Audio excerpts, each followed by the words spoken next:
لكن تحديت الظروف وخضتها وحدي صبورا مستعينا بالصلاة.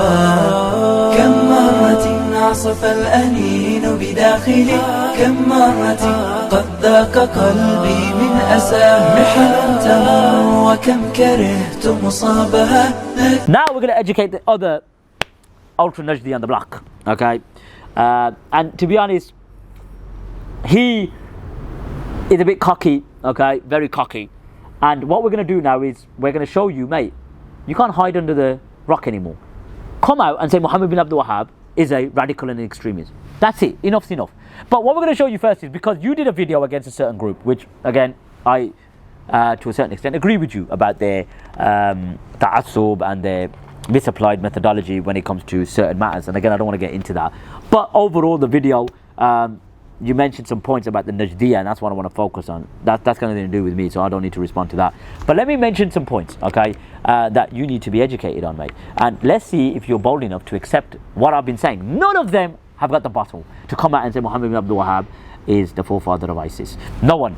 They start, you know, oh no, they're linking Salafis to ISIS, this and that. I'm not linking Salafis to ISIS. I'm linking Muhammad ibn Abdul Wahab to ISIS. You're following a plastic diluted version, and we'll get into that in part 6 to show you what it was, how it transpired, what happened in between a certain era or certain period, and then what resulted in this sort of diluted plastic rubbish version that you're following. And you're content with it? Oh my God, it's a joke.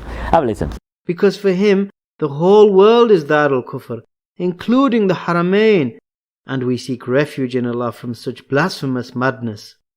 That's the classical Takfeeri cop-out. This individual's knowledge north, okay? Abdul Rahman, I think his name is. And he's responding to someone, which I don't want to get to. He don't show his face because at the end of the day, he just wants to hide behind a screen, doesn't he? That's fine. That's up to you. So you want to talk about these big topics and don't want to show your face, and then that shows you're an utter coward, mate, with all due respect. And you want to respond to X, Y, and Z and stop being sarcastic and rude and obnoxious, and you want to hide behind a camera? You want to hide behind the camera and you don't want to come in front? Mate, you're a coward, in my opinion. You're a coward. But anyway, that's a different story altogether. He ain't got the cojones. He hasn't got the testicular fortitude. But nevertheless, he was outraged that, about calling Mecca Darul Kufr. And he mentioned if they're coherent, etc. Let's see if you're coherent. Before you start pointing the fingers at everyone else, remember when you point one finger, three is pointing back at you, right? Let's see if you're coherent, right? You said, we seek refuge with Allah subhanahu wa ta'ala against such blasphemous comments. Okay, blasphemous, right? Now, let's see if you can. As you can see on screen, we've got the book of Durar al-Sunniyah. And we've got a passage here that is written by Hamd bin Atiq. And he's discussing regarding the people of Mecca.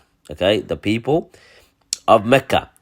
And whether it's classed as the land of Islam, okay, or the land of Kufr. Okay, the land of Islam or the land of Kufr. So he proceeds by mentioning, obviously, Allah subhanahu wa ta'ala's tawheed, okay, that there is none deserving to be worshipped but Allah. This is before the statement you can see. And he now goes into the answer, okay, and he mentions that when shirk is spread, or it's basically prevalent, making dua to the Kaaba, for example, and to the maqam, and to the dua to the anbiya wa salihin, and that shirk obviously is continuous, similar to like zina and riba, and types of oppression, and they throw the sunnah behind their back, and their bid'ah and dalalat is spread, and they refer to the tahakum of the immat al-zalama. And he mentions the deputies of the mushrikeen. Now, based on the Takfeeri methodology that they had, this, ghulu, I think they meant those who ally with the Ottomans, I think, based on, obviously, the time and the context. Then he says, they go, or they proceed with their da'wah to other than the Quran and the Sunnah. Okay, now look, astaghfirullah al-azim, may Allah rectify the Ummah's affairs. What you see explained by Hamd bin Atiq, who was the student of the son of Muhammad ibn Abdul Wahab. Now, Muhammad ibn Abdul Wahab taught his son Abdullah. And the question is referring to whether Mecca, or the discussion was regarding whether Mecca at that time was Dar al-Kufr or Darul Islam, or Baladul Islam or Baladul Kufr. Okay? All of the points that he's just raised there, I hate to say this, and may Allah rectify our affairs, are prevalent in our lands today. So for example, now dua to the Kaaba, I don't think that's prevalent. But dua to the Anbiya wa Salihin, unfortunately that is prevalent. And shirk is spread. Unfortunately, you just need to go to our lands and you can see it. And types of dhulam, that's prevalent. And the sunnah is obviously placed behind the backs. Now, I don't mean that they're doing it intentionally, but due to ignorance, unfortunately, it is. And that bid'ah and dalalat is spread. And they refer to the rulings of the misguiding imams, plentiful. And the deputies of the mushrikeen, now again, I think he's referring that in context. Now remember, we don't need to follow this list to a T, but I'm showing you the mindset, the methodology, the manhaj. Then it mentions that their da'wah is other than the Quran and the Sunnah, secularism. The Book of Allah and the Sunnah of the Messenger sallallahu alayhi wasallam is placed to one side, and the Sharia of Allah subhanahu wa ta'ala is replaced with man-made laws. Where the arrow's over, it mentions وَصَارَ هَذَا مَعْلُومًا فِي أَيٍّ بَلَدْ كَانَ.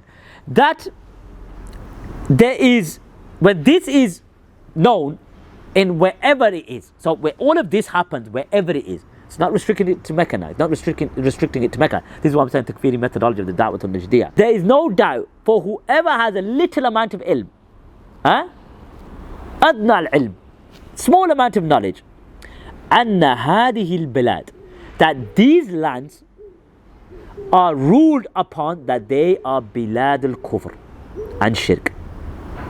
Okay?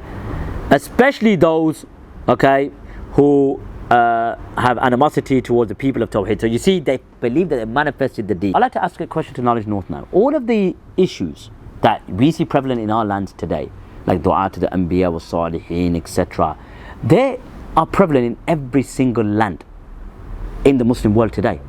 So are all the Muslim lands now Darul Kufr? Because if you go by the Najdi principle, that's what, if they were alive today, they would treat it as Darul Kufr. Fact. Go to Pakistan, go to Egypt, go to wherever. These issues, unfortunately, do exist. So according to the Najdiyah, you said it's blasphemous. So according to the Najdiyah, and what do they do in Mecca when they enter? They slaughter the people of Mecca. So what they do is, when they see, they make chain takfir and blanket takfir, and they kill the people, as you can see. And it carried on with the Ikhwan, who were like 150 years later. If like for a town in Pakistan, for example now, where you find in like the city of the saints, in Multan, where they're calling upon other than Allah subhanahu wa ta'ala due to their ignorance, etc. The whole town, like, I'm not saying all of them, but I'm saying it's prevalent. I'm not saying the vast majority, but a lot of them. Pakistan's 200 million. So I'm saying now, just imagine they send a regiment, or they write a letter, one letter, and they go, like Muhammad ibn Abdul Wahab, you guys are calling upon the Lord, blah, and etc., etc. And they write to them, and they don't get a response, because when Muhammad ibn Abdul Wahab wrote a letter, how do you know that they were continuing committing shirk? How do you know? Like, they weren't on WhatsApp, we couldn't see it, so they had to go by hearsay. And is that enough? Or someone went there and saw it, and etc., and then they go, okay, that's now, we're going to go slaughter them now. So imagine like someone did that today, followed the principle of Muhammad ibn Abdul Wahab, and they went and they wrote a letter to the people of Multan, or anywhere, just say, where these istighatha was prevalent, etc., with the maqabir, etc., and they go, okay, you guys are committing shirk, and they didn't stop. So according to Muhammad ibn Abdul Wahab and the early Da'wah al-Najdiyah, their principle is that they could slaughter them indiscriminately, and their wealth is halal. They've been doing it for 70 years in the early Da'wah al-Najdiyah, and they did it during Abdul Aziz when he was pillaging the Arabian tribes as well, meaning the Ikhwan. So why doesn't it stand today? I don't care about Muhammad ibn Abdul Wahab, he has to follow it exactly to a T. No. Who said Muhammad ibn Abdul Wahab the benchmark and his early Da'wah al-Najdiyah is the benchmark? So if that's the case, why wouldn't it be a continuation? Why wouldn't this be acceptable according to the principles of Da'wah al-Najdiyah? You should accept that, shouldn't you? Okay, you would say, yeah, that would be Bilad al-Kufr, and that means their blood is halal. So Mecca was Dar al-Kufr according to the early Da'wah al-Najdiyah. So you can ignore that, right? You can ignore that, right? Why is it that you don't refute the early Da'wah al-Najdiyah? So you see, as I said before, the Da'wah al-Najdiyah are responsible for this takfiri phenomenon, and Muhammad ibn Abdul Wahab is the head of it. ليس الغريب غريب الشام واليمن إن الغريب غريب اللحد والكفن إن الغريب له حق لغربته على المقيمين في الأوطان والسكن سفر بعيد وزاد لن يبلغني وقوتي ضعفت والموت يطلبني ما أحلم الله عني عني حيث أمهلني، وقد تماديت في ذنبي ويسترني. تمر ساعة